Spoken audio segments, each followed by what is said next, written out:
Hey there, it's Miss Heaton signing in to talk with you again about significant figures. Yes, they are so important that we have to talk about them twice.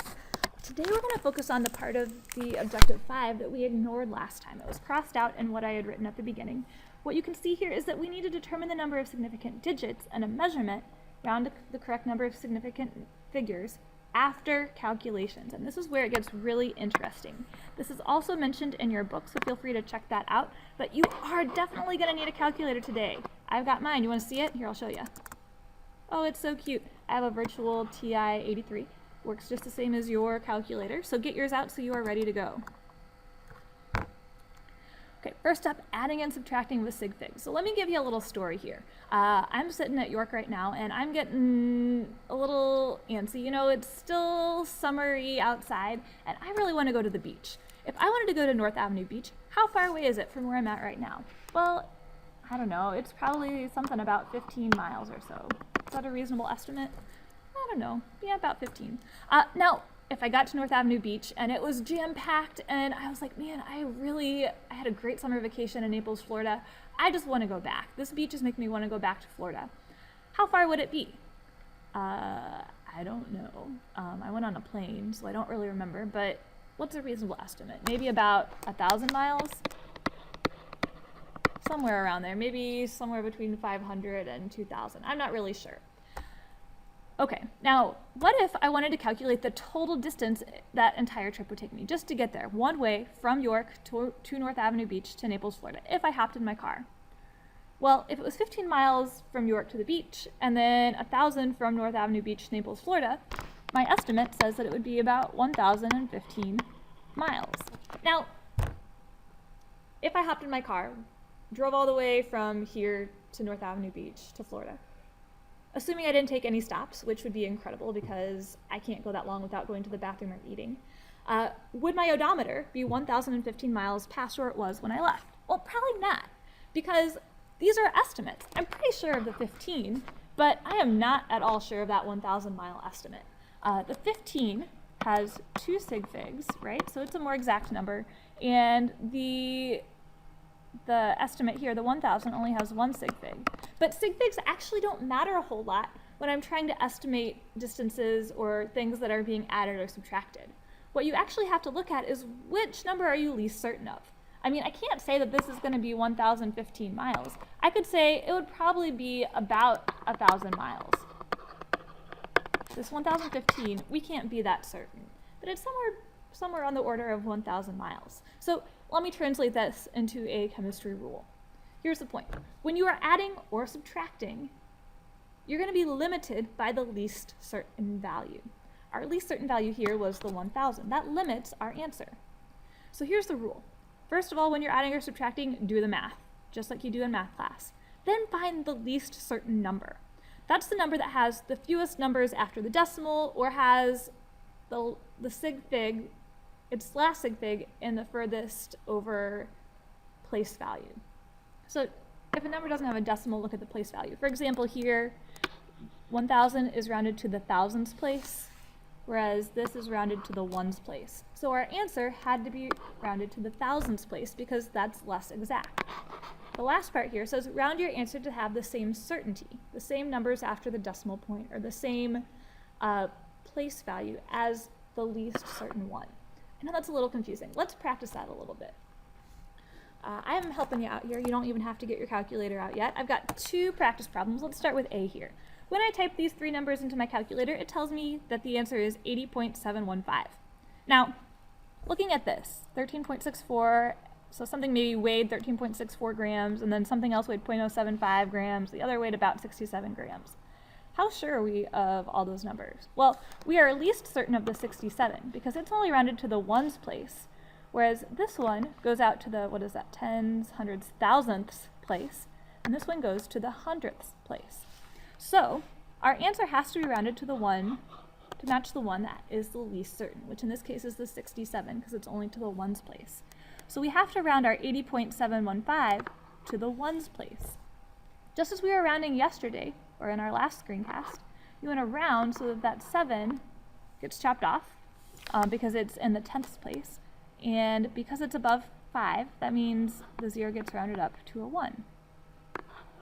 So that means that we've got about 81 grams. Now what about this one? Let's say that these are lengths. Something is 267.8 centimeters. We want to take off 9.36 centimeters. Remember, our rule is to look at which one is most certain and which one is least certain. This one is rounded to the 10th place. This one's rounded to the 100th place. So our final answer can only be rounded to the one that's least certain, which is to the 10th place. So we have to round our final answer to the 10th place as well, which means the 100th place here gets chopped off. Since it is less than 5, we don't round up, so our answer will just be 258.4 centimeters. Now, what if there's no numbers after the decimal? We were kind of talking about this with our miles example on the previous page. So 3021.35, that's to the 100th place, whereas 2100 is rounded to the 100th place. Hundreds, not hundredths. Those are very similar words. So the least certain one is rounded to the 100th place, so our final answer can only be specified to the 100th place as well, which means everything after it has to get rounded away. So 51, 2 is less than 5, so we don't round up. So is our answer 51?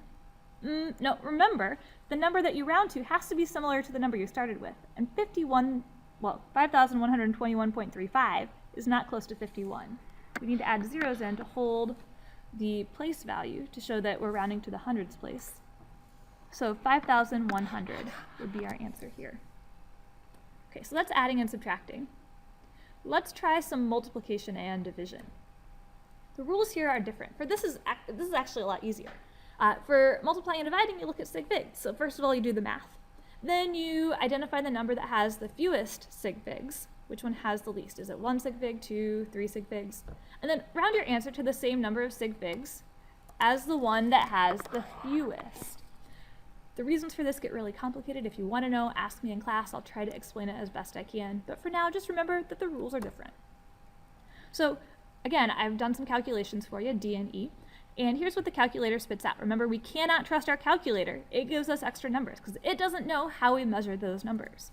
So what we have to do is identify how many sig figs are in each of our numbers that we started with. 608.3 has 4 sig figs, and 3.45 has 3 sig figs. So our answer has to be rounded to the same as the one that has fewest. So not 4, but 3. So we need to round our answer to have 3 sig figs. 235.635 has 1, 2, 3, 4, 5, 6 sig figs. So we only want to keep the first 3 sig figs. Everything else after that gets chopped off. But since this 6 is bigger than 5, that means we have to round, that's an arrow, round up. This becomes 236 as our answer. How about E? Well, 4.8, that has 2 sig figs. 392, that's got 3 sig figs. Again, we're rounding to the number that has the fewest sig figs when we're multiplying and dividing. So the 3 doesn't matter. We need to round our answer to 2 sig figs. So let's find our first significant number. Does the 0 at the beginning count? Oh no, remember, zeros at the beginning are never significant.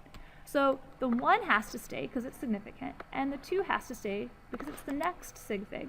So we'll chop off everything after that. So we have to keep those zeros at the beginning because they're there to tell us how small the number is. And we'll keep the 1 and the 2, and we don't round up. So it's 0.012. Make sense? Okay, let's try some more complicated examples. Look at F. Notice that this is a more complicated calculation because you've got 2 different operations. You've got subtraction, and then you have division.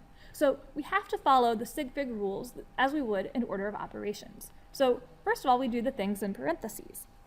So 4.2 minus 3.8, you type that into your calculator, and you get 0.4. So let's round that to sig figs. Well, when we're subtracting, remember you look at decimal places, not sig figs. These are both to the 10th place, so our answer gets to stay as the 10th place.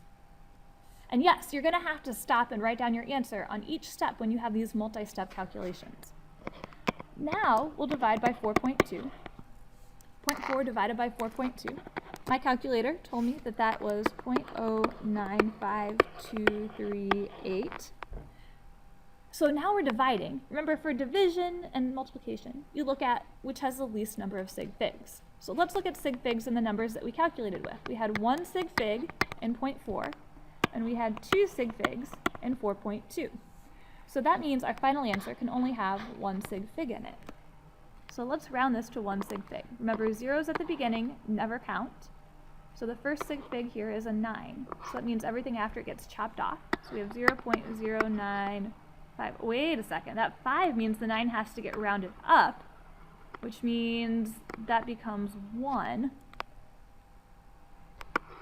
10 basically.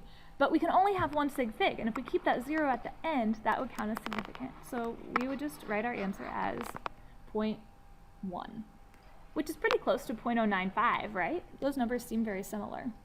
Okay, so that would be 0.1. Notice that if we hadn't showed our work and paused at this step and done sig figs before proceeding, we would have thought that, oh, this has 2, this has 2, this has 2, and we would have written 0.095 as our answer, and that would be wrong. Okay, for this one, this is where you really need your calculator. I need to show you a little bit about scientific notation so that you know how to put this into your calculator correctly. So to type this in, I want to show you how to use the EE key. So to type in 2 times 10, you're going to hit the second button, and then you're going to hit the comma button, or whatever is right above the 7, and it puts a little E there. This is an easier way to type in times 10 to the power of.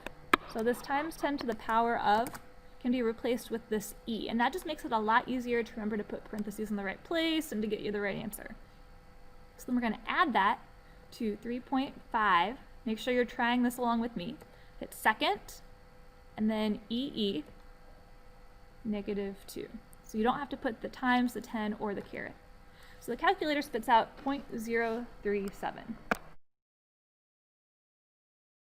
Oh, this is where it gets a little tricky. We're adding here, so we have to look at decimal places. But when the numbers are in scientific notation, it gets a little confusing to figure out where the decimal places are. So for that, I would recommend converting to normal notation.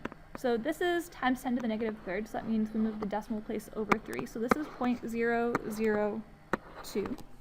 And this is to the -2nd, so move it 2, so that would be 0.035.